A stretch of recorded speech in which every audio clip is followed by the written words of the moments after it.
श्री हरि विष्णु मम हृदय में प्रेरणा करने वाले नाथ, कहूँ महात्म कार्तिक का, रखो सिर पर हाथ। राजा पृथु ने पूछा, हे नारद, अब आप यह बताइए कि भगवान विष्णु ने वहां जाकर क्या किया? जलंधर की पत्नी का पतिव्रत कैसे भ्रष्ट हुआ? नारद जी बोले, जलंधर के नगर में जाकर विष्णु जी ने उनकी पतिव्रता स्त्री वृंदा का पतिव्रत भंग करने का विचार किया। वे उसके नगर की वाटिका में जाकर ठहर गए और रात में उसको स्वप्न दिया। वह भगवान विष्णु की माया और विचित्र कार्यपद्धति थी और उसकी माया द्वारा जब वृंदा ने रात में यह स्वप्न देखा कि उसका पति नग्न होकर सिर पर तेल लगाए महिष पर चढ़ा है, वह काले रंग की फूलों की माला पहने हुए है, उसके चारों ओर हिंसक जीव हैं, वह सिर मुंडाए हुए अंधकार में दक्षिण दिशा की ओर जा रहा है। उसने नगर को अपने साथ समुद्र में डूबा हुआ बहुत से स्वप्न देखे। तत्काल ही वह स्वप्न का विचार करने लगी। इतने में उसने सूर्य देव को उदय होते हुए देख सूर्य में उसने एक छिद्र दिखाई दिया जो कांतिहीन था।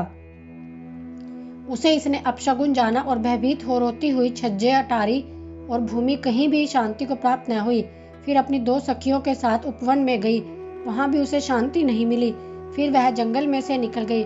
उसने सिंह के समान 2 भयंकर राक्षसों को देखा जिससे वह भयभीत हो भागने लगी। उसी क्षण उसके समक्ष अपने शिष्यों सहित शांत मौनी तपस्वी वहां आ गया। भयभीत वृंदा उसके गले में अपना हाथ डालकर उससे रक्षा की याचना करने लगी। मुनि ने अपनी एक ही अहंकार से उन राक्षसों को भगा दिया। वृंदा को आश्चर्य हुआ और भय से मुक्त हो मुनिनाथ को हाथ जोड़कर प्रणाम करने लगी। फिर उसने मुनि से अपने पति के संबंध में उसके कुशल क्षेम का प्रश्न किया।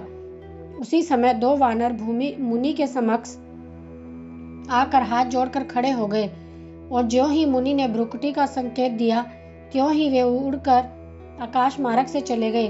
फिर जलंधर का सिर और धड़ लिए मुनि के आगे आ गए। अपने पति को मृत जानकर वृंदा मूर्छित हो पृथ्वी पर गिर पड़ी, अनेक प्रकार के दारुण विलाप करने लगी। उसके पश्चात मुनि से कहा, हे कृपा निधि, आप मेरे इस पति को जीवित कर दीजिए। पतिव्रता दैत्य पत्नी ऐसा कहकर दुखी श्वासों को छोड़कर मुनीश्वर के चरणों पर गिर पड़ी।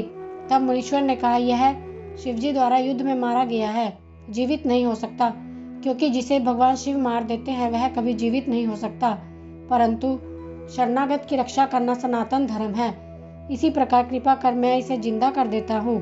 नारद जी ने आगे कहा, यह मुनि साक्षात विष्णु ही थे जिन्होंने यह सब माया फैला रखी थी। वह वृंदा के पति को जीवित करके अंतर्ध्यान हो गए। जलंधर ने उठकर वृंदा को आलिंगन किया और चूमा। वृंदा भी पति को जीवित हुआ देख अत्यंत हर्षित हुई और अब तक हुई बातों को स्वप्न समझा। तत्पश्चात वृंदा सकाम हो बहुत दिनों तक अपने पति के साथ विहार करती रही। एक बार सूरत और संभोग काल के अंत में उन्हीं विष्णु को देखकर उन्हें ताड़ित करती हुई बोली, हे पराई स्त्री से गमन करने वाले विष्णु, तुम्हारे शील को धिक्कार है। मैंने जान लिया कि हे मायावी तपस्वी तुम ही थे। इस प्रकार कहकर कुपित पतिव्रता वृंदा ने अपने तेज को प्रकट करते हुए भगवान विष्णु को श्राप दिया, तुमने माया से 2 राक्षस मुझे दिखाए, वही दोनों राक्षस किसी समय तुम्हारी स्त्री का हरण करेंगे। सर्पेश्वर जो तुम्हारा शिष्य बना है यह भी तुम्हारा साथी रहेगा। जब तुम अपनी स्त्री के विरह में दुखी होकर विचरोगे उस समय वानर ही तुम्हारी सहायता करेंगे। ऐसा कहती हुई पतिव्रता वृंदा अग्नि में प्रवेश कर गई। ब्रह्मा आदि देवता आकाश से उसका प्रवेश देखते रहे। वृंदा के शरीर का तेज पार्वती के शरीर में चला गया और पतिव्रत के प्रभाव से वृंदा ने मुक्ति प्राप्त करी।